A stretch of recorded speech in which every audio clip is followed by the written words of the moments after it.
नमस्कार, मैं हूं यश खुराना। स्वागत है आपका खबर फास्ट में। साल 2020 की शुरुआत ही कुछ गहरे जख्मों के साथ हुई है। एनआरसी और सीएए को लेकर प्रोटेस्ट, फिर दिल्ली दंगा और उसके बाद कोरोना का काल। तो देश में कोरोना का कहर जारी है। इसके साथ अब अम्फान तूफान ने भी दस्तक दे दी है। कोरोना ने पहले ही पूरी दुनिया में तांडव मचा रखा है। इससे लाखों लोगों की जिंदगियां खत्म हो चुकी है। अब अम्फान तूफान ने 80 से ज्यादा लोगों को उनकी जान ले ली है। आज हम इन्हीं दोनों मुद्दों पर गहनता से बातचीत करेंगे और मजदूरों का हाल भी जानेंगे। साथ ही अम्फान तूफान को लेकर मौसम वैज्ञानिक से भी बातचीत करेंगे।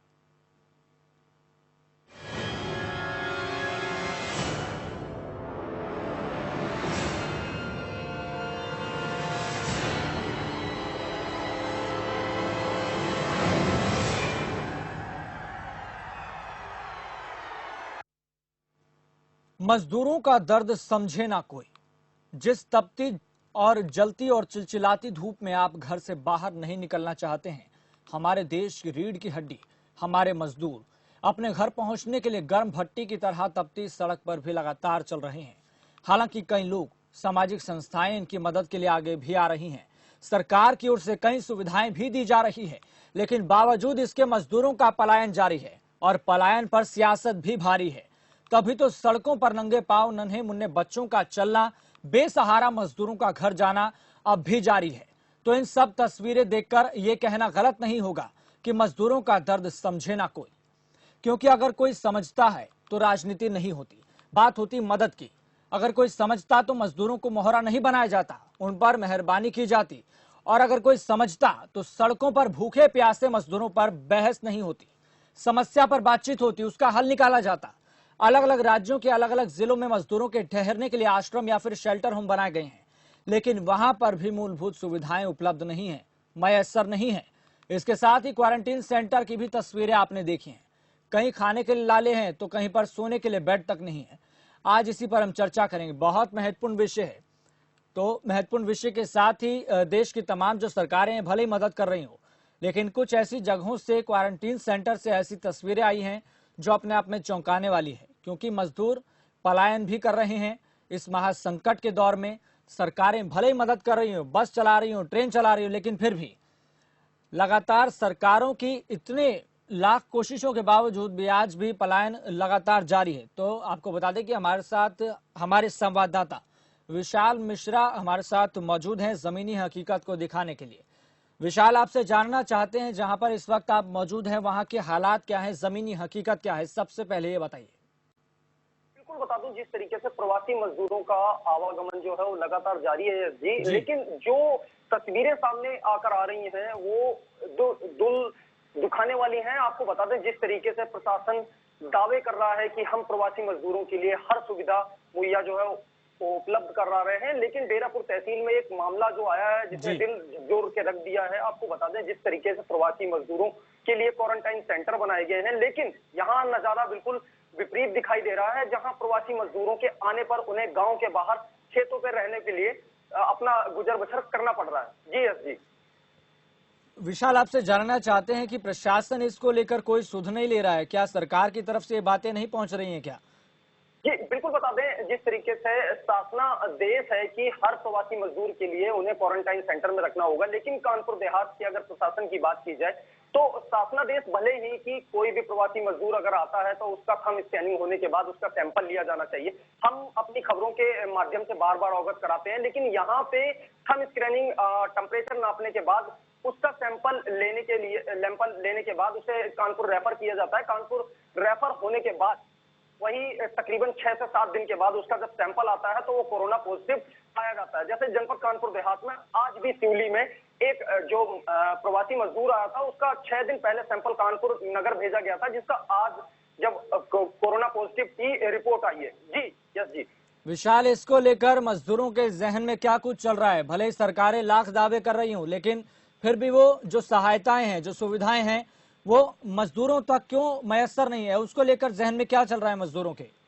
जी बिल्कुल बता दें, जिस तरीके से हमने जब ग्राउंड जीरो की रिपोर्ट दिखाई तो उसमें हमारा जो दिल है वो बयां करने से, तस्वीरें जो थी कतई भयानक थी। वहां के प्रवासी जो आए थे मजदूर, उनकी महिलाओं से, उनके छोटे छोटे बच्चों से जब हमने बात की, तो जिस तपती धूप में उन्हें एक सहारे की जरूरत थी, एक ग्राम प्रधान ने उन्हें गांव के बाहर प्राइमरी और खेतों में रहने का गुजर बसर किया। इस पर्पस को लेकर जब हमने एसडीएम मैथा से बात की, जो ऋषिकांत राजवंशी हैं, तो उन्होंने बताया कि हम हर जरूरत मुहैया करा रहे हैं, लेकिन अगर देखा जाए ग्राउंड जीरो पे तो ये बिल्कुल सब कुछ शून्य नजर आता है। यस जी। विशाल, मैं आपसे जानना चाहता हूं कि आप अभी इस वक्त कहां पर मौजूद हैं? क्या क्वारंटीन सेंटर के आप बाहर मौजूद हैं?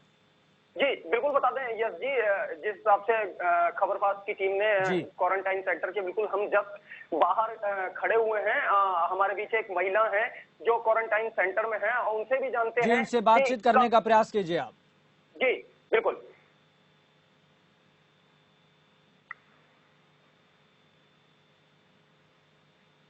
क्या नाम है आपका? हमारा नाम है वंदना। वंदना जी, कब आए थे आप यहाँ पे? यहाँ जब आए थे आप, बाहर से आए हैं, कहाँ से आए हैं आप? सुबह आए। सुबह आए थे। इससे पहले और भी आपके परिजन हैं जो यहाँ प्रवासी मजदूर हैं, जो सहयोगी हैं, वो गांव के बाहर खेतों में रह रहे हैं। कोई प्रशासन की तरफ से कोई नुमाइंदा आया आप लोगों की देखरेख के लिए? कोई नहीं आया। कोई भी नहीं आया प्रशासन का? ग्राम प्रधान ने आप लोगों को बाहर कर दिया? जी यस जी, आप देख सकते हैं साफ तौर पर तस्वीरें हैं। जब हमने प्रवासी महिला से बात की तो उन्होंने बताया कि यहाँ पे प्रशासन का एक भी नुमाइंदा नहीं आया और ग्राम प्रधान द्वारा इन लोगों को बाहर ही रहने की अनुमति दी गई है। जी यस विशाल, वहां पर क्या इस महिला के अलावा और कोई व्यक्ति मौजूद है? जी बिल्कुल बता दें यस जी, जब हमने वहाँ के ग्राम प्रधान और जो प्रवासी मजदूर आए हैं उनसे बातचीत करने की कोशिश की तो उन्होंने सिर्फ अनुमति नहीं प्रदान की, वो कुछ भी कैमरे के आगे बोलना नहीं चाहते। जी यस जी। मैं विशाल आपसे जानना चाहता हूं कि सरकार इतने दावे कर रही है कि हम लोगों तक बहुत सारा सामान खाने पीने का पहुंचाने का प्रयास कर रहे हैं, तो आपने ये चीज जानने की कोशिश की कि वहां पर क्यों इनके तक सामान वो पहुंच नहीं पा रहा है? जी बिल्कुल बता दें जी, जिस तरीके से खबरसाज की टीम कोई भी खबर हो उसकी जमीनी हकीकत दिखाने के लिए ग्राउंड जीरो पर जाती है। जब इसकी जानकारी हमें हुई तो हम मौके मुआयना के लिए वहां पहुंचे।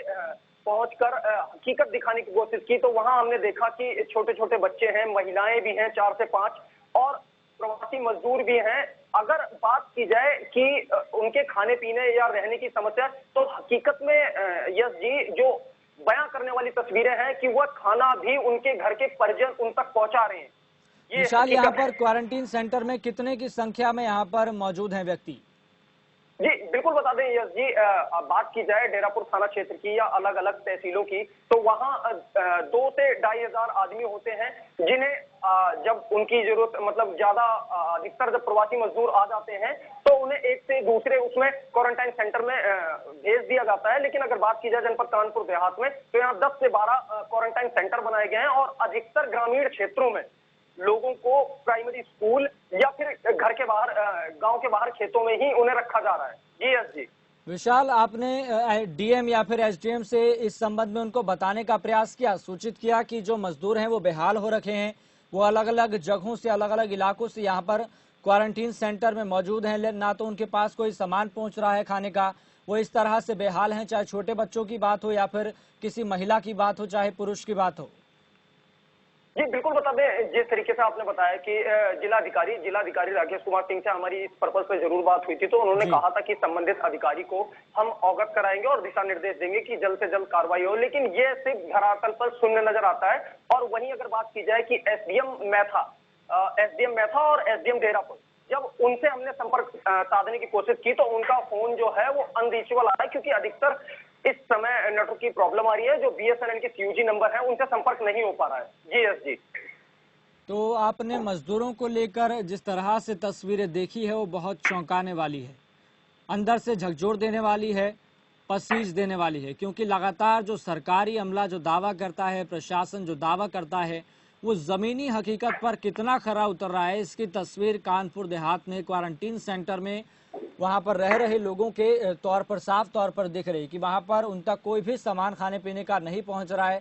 अगर कोई भी इस कार्यक्रम को जो नेता देख रहे हैं, जो लोग देख रहे हैं, वो इस बात को सुनने का प्रयास करें, समझे, चाहे वो डीएम हो या फिर एसडीएम हो। कानपुर देहात में कई क्वारंटीन सेंटर है, वहां पर बहुत बड़ी संख्या में मजदूर लोग मौजूद हैं, कोई कई इलाके में मौजूद हैं, तो ऐसे में उन तक सामान नहीं पहुंच पा रहा है। तो इस बात को समझने का प्रयास कीजिए कि सरकारें बहुत दावे करती हैं, लेकिन जो जिला प्रशासन के अंडर में, जो उनके अंतर्गत जो चीजें आती हैं, वहां तक मजदूरों पर सामान नहीं पहुंच पा रहा है।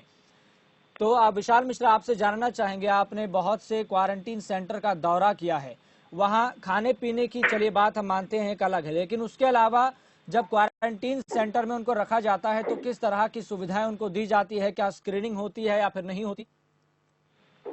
जी बिल्कुल बता दें, जिस तरीके से यस जी मैंने बताया कि जब कोई प्रवासी मजदूर क्वारंटाइन सेंटर में लाया जाता है तो उसकी थंब स्क्रीनिंग होने के बाद उसका सैंपल लेके कानपुर भेज दिया जाता है। लेकिन अगर बात करें खाने पीने के अलावा रहने की अगर बात की जाए तो लगातार डीएम और एसपी दौरा करते हैं, लेकिन संबंधित अधिकारी इस बात को हवा हवाई समझते हैं और अपने मन मुताबिक ही कार्यशैली अपनाते हैं। आपको बता दें, जिस तरीके से प्रवासी जो बनाए गए हैं क्वारंटाइन सेंटर में 2 वक्त का खाना रहने के लिए, लेकिन प्रेजेंट टाइम में गर्मी का सीजन चल रहा है, उनके लिए पंखे और अन्य सुविधाओं की जो है वो कमी महसूस होती है। इसीलिए अधिकतर जो प्रवासी मजदूर आते हैं वह कोशिश करते हैं कि हम जल्द से जल्द यहाँ से बच सकें और अपने बिल्कुल विशाल, हम लगातार एक जमीनी हकीकत दिखाने का प्रयास कर रहे हैं कि क्वारंटीन सेंटर का हाल क्या है। विशाल, आप हमारे साथ बने रहिए।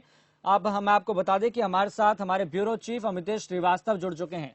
अमितेश श्रीवास्तव जी, जैसे जिस तरीके से हमारे संवाददाता ने दिखाया कि कानपुर देहात में क्वारंटीन सेंटर का क्या हाल है, जो अमला, जो प्रशासनिक अमला जो दावा करता है वो जमीनी हकीकत पर कितना खरा उतर रहा है, ये कानपुर देहात के कई क्वारंटीन सेंटर से देखने को मिल रहा है। देखिए यस, अभी भी दावे तो बहुत किए जा रहे हैं, लेकिन अगर हम ग्राउंड जीरो पे देखें, अगर जमीनी सच्चाई अगर हम देखें और समझें, तो जो तस्वीर हमारे पास आ रही है वो हैरान और परेशान करने वाली है। उसके पीछे वजह यह है यस कि लगातार अभी भी बसों पर भले ही सियासत हो रही हो, कांग्रेस और बीजेपी में आरोप प्रत्यारोप चल रहे हों, सियासी जुबानबाजी जो है, बयानबाजी चल रही है, तीर चलाया जा रहा है एक दूसरे पे, लेकिन अभी भी सड़कों पे देख लीजिए, आज भी हमारे तमाम रिपोर्टर्स ने उत्तर प्रदेश के अलग अलग जगहों से खबरें भेजी है, जहां पर सैकड़ों किलोमीटर, हजारों किलोमीटर का जो सफर तय करके पैदल, साइकिल से जो श्रमिक हैं वो अपने घरों को जाना चाहते हैं, उनके लिए कोई भी इंतजाम नहीं किए गए हैं, और जो इंतजाम करने की बात की जा रही है वो मुझे लगता है हवा हवाई साबित हो रही है। दूसरी बात, अगर क्वारंटीन सेंटर बनाए गए वहां की बात करें, तो तमाम जगहों से जो खबरें आ रही हैं वो थोड़ी परेशान करने वाली हैं। उसके पीछे वजह यह है कि जो पुख्ता इंतजाम वहां पे होने चाहिए वो पुख्ता इंतजाम नहीं है। तमाम जगहों पे हमारे पास ऐसी भी खबर है कि जो वहां पर श्रमिक रुके हुए हैं, उनके घर वाले, क्योंकि तमाम जो स्कूल्स हैं उन स्कूलों में क्वारंटाइन सेंटर बनाया गया है, तो तमाम जो उसमें रुकने वाले लोग हैं उनको स्थानीय लोग यानी कि घर वालों खाना पीना से लेकर तमाम इंतजाम करते हैं। ना वहां पे कोई जांचने वाला है, ना वहां कोई परखने वाला है, कब कौन कहाँ जा रहा है, इसकी कोई भी सूची नहीं है। तो जाहिर सी बात है कि एक बार फिर से लापरवाही बड़े पैमाने पर देखने को मिल रही है, और जो सबसे जिस बात का ज्यादा डर है वो ये है कि यस कि कहीं ये लापरवाही हम सब पर कहीं भारी न पड़ जाए, क्योंकि जिस तरह से आंकड़े लगातार कोरोना पॉजिटिव मरीजों के बढ़ते जा रहे हैं वो हैरान करने वाले हैं, परेशान करने वाले हैं। उसके बावजूद जिस तरह की लापरवाही की जा रही है ग्राउंड जीरो पर, जिस तरह के दावे श्रमिकों को साथ किए जा रहे हैं कि उनको तमाम मुकम्मल व्यवस्थाएं की जा रही हैं, लेकिन सच्चाई यही है कि तमाम श्रमिक जो है वो परेशान है, बेहाल है, घर जाने को बेताब है, लेकिन उनको कोई भी सुविधाएं जो है मुहैया नहीं हो पा रही हैं। तो कागजी दावे और जमीनी दावे में फर्क होता है यार, और ये साफ तौर पर जो फर्क है वो दिखाई दे रहा है। अमितेश जी, इसको लेकर एक ऐसा मुद्दा बन चुका है कोरोना काल में, इसको लेकर सियासत भी बहुत हुई, कई नेता भी सामने आए, फिर कहते हैं कि हम मदद भी करेंगे, चाहे किसी भी पार्टी की बात हो। योगी आदित्यनाथ कहते हैं कि हम श्रम कानून में बदलाव करके इनको रोजगार देंगे व्यापक स्तर पर। मैं कहता हूं कि आप व्यापक स्तर पर रोजगार छोड़िए, जो क्वारंटीन सेंटर में मजदूर लोग हैं पहले उनके लिए सुविधाओं का इंतजाम कर दीजिए कम से कम। यस, यही सवाल जो आप खड़े कर रहे हैं वही सब कोई कर रहा है कि दरअसल जो दावे किए जा रहे हैं, क्वारंटीन सेंटर बनाए गए हैं, वहां पर अभी भी तमाम जगहों पे जो खाने पीने के जो इंतजाम है वो नहीं है। टॉयलेट देख लीजिए, तमाम जो कमियां हैं, रहने को नहीं है, खाने को नहीं है, पीने को नहीं है। दावे और जमीनी सच्चाई यही है, क्योंकि खबरफास्ट की टीम ग्राउंड जीरो पे काम करती है, हम लोग एसी दफ्तरों में बैठकर रिपोर्टिंग नहीं करते हैं। बिल्कुल। तो ऐसे में जो तमाम हमारे सहयोगी, चाहे विशाल हो या फिर तमाम अलग अलग सहयोगी हमारे हैं, वो जाते हैं, ग्राउंड जीरो का जायजा लेते हैं, और जो तस्वीरें हमारे पास अभी भी आ रही हैं वो बहुत दुखद हैं। तो मुझे लगता है कि सरकारों को सोचना होगा, जो क्वारंटीन सेंटर में जो लोग हैं वो भी इंसान हैं, उनको भी मुकम्मल जो व्यवस्थाएं हैं वो करनी होगी, क्योंकि वो घर से दूर है। तो ऐसे में सरकारों के सामने एक चुनौती जरूर है यार। और सबसे बड़ी बात यह है, मुझे लगता है कि जो अधिकारी हैं यार, जिनकी जवाबदेही है, जिनकी जिम्मेदारी है, उनको भी मानवता के नाम पर, इंसानियत के नाम पर, भारतीय होने के नाम पर, एक अधिकारी होने के नाम पर उनकी जिम्मेदारी जवाबदेही बनती है कि जिनकी भी जिम्मेदारियां हैं उन तमाम बेहाल और परेशान लोगों की वो हिफाजत करें, उनको 2 जून की रोटी मुहैया करा सके, उनका बेहतर इंतजाम हो सके, दवा पानी हो सके। ऐसे में अगर सभी ग्राउंड जीरो से लेकर ऊपर तक के अधिकारी अगर अपनी फर्ज अदा कर दें यस, तो तस्वीर बदल जाएगी। लेकिन आजकल जो तस्वीर सामने आ रही है थोड़ी सी हैरान, हम बार बार कह रहे हैं, हैरान और परेशान करने वाली है। बिल्कुल जी। उसके पीछे वजह यही है कि एक दूसरे पे टाला मटोली करना एक कतई जायज नहीं है यार। और रही बात श्रमिकों की, तो श्रमिकों के सामने बड़ी चुनौती है। एक तो सैकड़ों किलोमीटर और हजारों किलोमीटर का सफर तय करके वो अपने घर पहुंचने की जद्दोजहद कर रहे हैं। दूसरी बड़ी बात यह है कि सरकारें भले दावा कर रही हो कि उनके सामने रोजी रोटी की व्यवस्था की जाएगी, सरकारी जो मदद है वो दी जाएगी, लेकिन आज भी हमने तमाम लोगों से बात करी, वो उनको सरकारी मदद तो मिलने दूर की बात है, जो राशन मुहैया होना चाहिए, जो उनको सरकारी राशन गले से मिलना चाहिए, वो भी नहीं मिल पा रहा है। तो जाहिर सी बात है, कथनी और करनी में अंतर दिखाई दे रहा है। सरकारों को जमीनी स्तर पे काम करना होगा। जी, चलिए, बहुत बहुत धन्यवाद अमितेश जी आपका जुड़ने के लिए, जो तमाम सच्चाई है वो बताने के लिए। विशाल मिश्रा, आपका भी बहुत बहुत धन्यवाद, जो जमीनी हकीकत आपने क्वारंटीन सेंटर के बाहर से दिखाई। और तो जिस तरीके से लगातार खबरफास्ट का यही प्रयास रहता है कि आपको सच्चाई दिखाएं, और सच्चाई यही है। हम ये नहीं कह रहे कि सभी के सभी यहाँ पर इस तरह से देखने को मिल रही हैं तस्वीरें, कुछ जगह पे है जहां पर हर चीज दुरुस्त होनी चाहिए। इसलिए जो भी देख रहा है उसको यही कहना है बस कि क्वारंटीन सेंटर में सुविधाएं अच्छी हो, मजदूरों को जो उनका हाल बेहाल हो रखा है उसको दुरुस्त किया जा सके। चलिए यहाँ पर रुकते हैं छोटे से ब्रेक के लिए, नए मुद्दे के साथ हाजिर होंगे।